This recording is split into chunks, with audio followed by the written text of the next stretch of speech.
Hello mga kasamo, good morning. Ah, may gagamutin tayo ngayon. At kung may manok kayo na na malakas uminom ng tubig tapos hindi siya kumakain kaunti lang at sobrang lakas talaga niyang uminom ng tubig. At ito lang po ang Bring it down, go boom.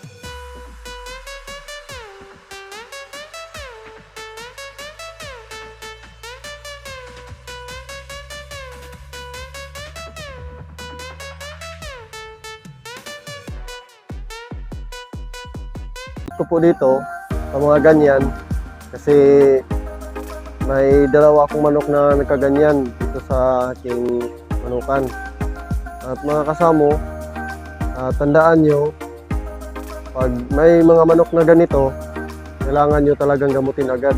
Magkakos po siya ng ng sakit sa kanila. Lalo na pag umiipot sila ng ng tubig na. Medyo tubig na yung lumabas sa kanilang ipot. At ipapakita ko sa inyo yung mga manok ko na nagkaganyan.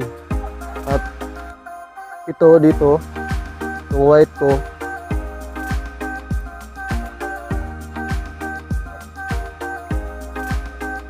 yan. Saka ito, binibreed ko silang dalawa. At ang white ko noon, nagpo-4 days na po siya ngayon na ginagamot ko. Kumakain na po siya. So, papakita ko sa inyo. Lagyan natin ng kaunti ng pagkain. Malakas na po siyang kumain. Yan o. Saka yung isa natin, medyo hindi pa po siya masyadong kumakain talaga, pero kumakain na siya.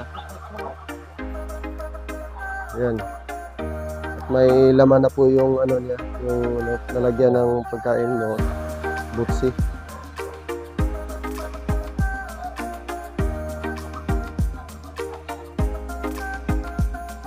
Ito, nakita ko to siya, yung nagpapakain ako, hindi niya kinakain yung nilagay natin na pagkain, tapos panay ang inom ng tubig niya. Ito, tingnan nyo, naubos palagi yung tubig niya. Palagi siyang umiinom ng tubig. Kaya ginagamot ko. At dito naman sa kabila, yung isa ipapakita ko sa inyo kasi medyo malakas pa talaga siyang umiinom ng tubig. Kumuha tayo ng tubig dito para makita nyo kung gaano siya kalakas uminom ng tubig. So, kung makita nyo, yung pagkain niya, ayan o, may natira. Pero naka na yan, may laman na yung butsi niya. Pero kaunti lang. At ipapakita ko sa inyo yung tubig na ilagay natin. Binisan muna natin yung niya, yung lalagyan ng tubig.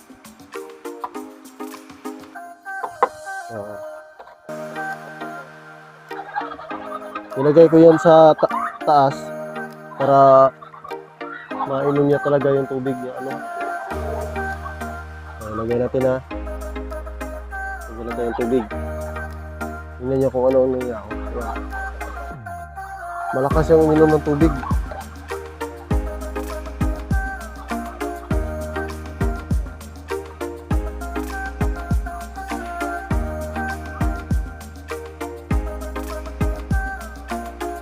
Yan ang ginagawa niya.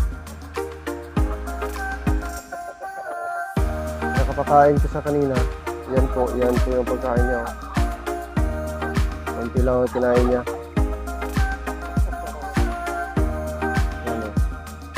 Ano yung inom ng tubig.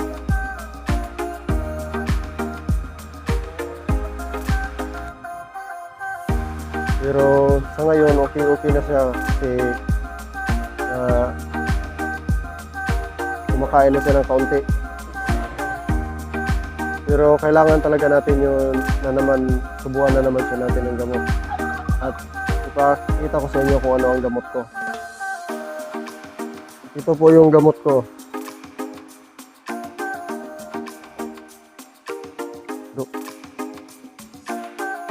Doxilac Duxilac at saka Amtil.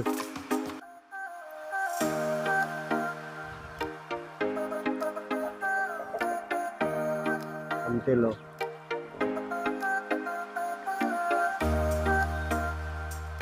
Ito po ang ginagamot ko pero bago mo to ipainom, paliguan mo muna yung manok mo kasi ang dahilan po na nagkaganyan sila sa lamok po yan, saka kung sa tao, dinggit.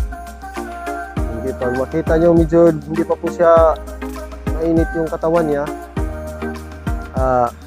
paliguan mo. Kung hindi mo naman, kung ayaw mong paliguan, lagyan nyo na lang ng kaunting tubig yung ulo niya. Kasi ang katawan niya mainit. Subukan mo siya nito umaga at saka hapon. Pakainin mo siya, hindi naman siya masyadong kumakain talaga yung pagkain, yung niya, lagyan ng pagkain. At tapos, pag makasubo na kayo ng sa umaga at saka hapon, ito, kinaumagahan, ito na naman ang ipapainom nyo. Sulfur QR tablet. Huwag nyong painumin na yung durog. Ito talaga ang isubo nyo, isa. Subuan mo sa umaga, subuan mo rin sa hapon. Saka 4 na bisis po kayong nito. Bali 2 araw po nyo to ipainom. Isa sa umaga, isa sa gabi, sa hapon, bago po siya matutulog. Ito po ang ginagamit ko ng gamot para sa kanilang sa ganyan na lagi umiinom ng tubig, na hindi masyado siyang kumakain. At itong white natin, itong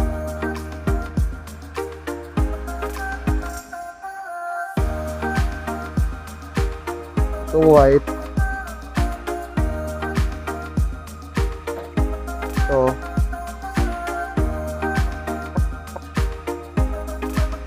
yan lang po ang pinapainom ko sa kanya. At ngayon, lakas siyang kumain. Kung titingnan nyo yung butsi niya, may laman na. Kumakain na siya, pero medyo ngayon, medyo siya. Medyo lumiliit ng kaunti kasi lagi lang siyang umiinom ng tubig. Hindi siya kumakain. Yan.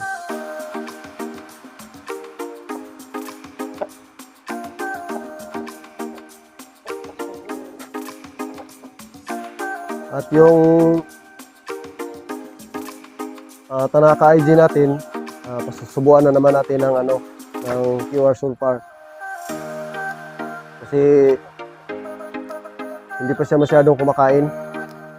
Umiinom palagi siya ng tubig. Kunin natin, tapos painumin natin. Kuha muna tayo ng isa, tapos natin dito. Palabas natin.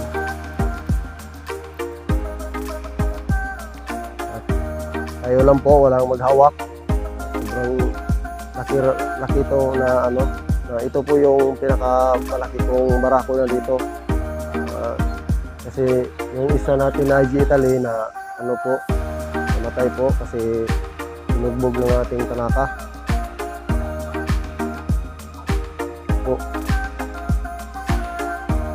Sobrang laki po to.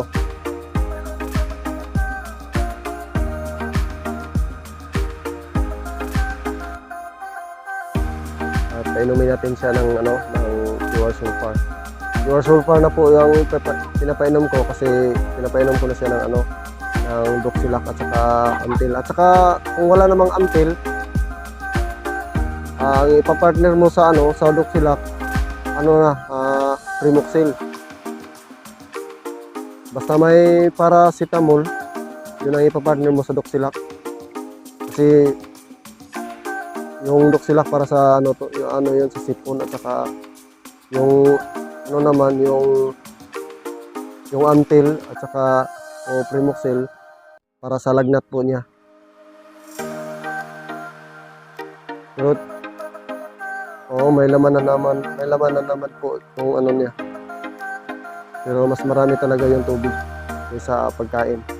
Pero okay na yun kasi may laman na, kumakain na po siya ng konti. Ito po yung pinakamalaki kong ano, dito, barako.